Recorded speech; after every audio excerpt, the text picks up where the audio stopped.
Beyond that point where electioneering stops, there was some of the freest air to breathe that there has ever been.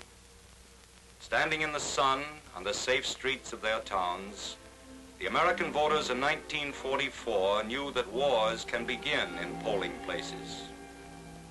Wartime shortages and priorities had turned the clock back for transportation, and some of the means of travel on the roads that day had taken voters to the polls for the election of Woodrow Wilson.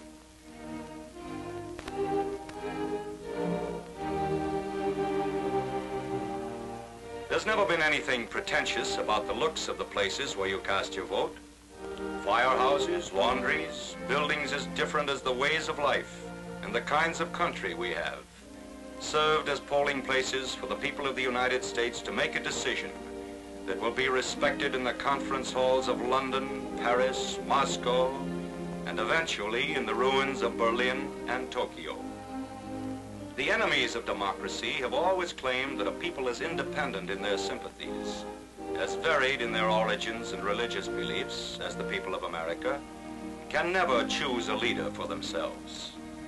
Instead of these orderly lines, the enemies of democracy predicted riots and disorders at the polling places in 1944.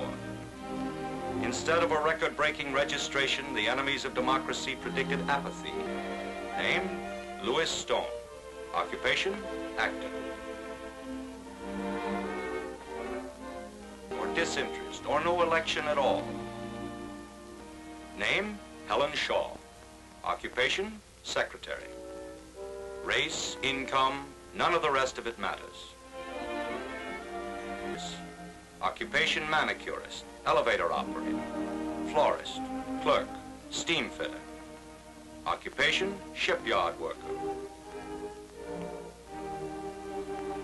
Name, Bob Hope, USO entertainer, and on November 7th, a free voter in the United States.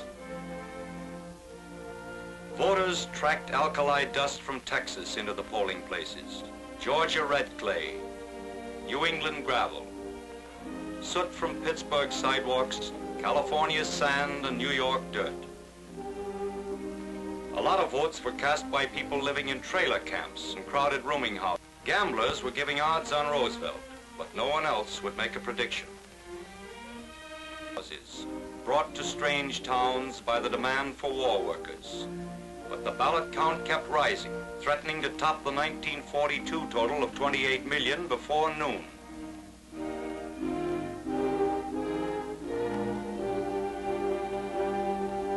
And late in the afternoon, at the end of their shift, shipyard workers headed directly from the yard gates to the polls.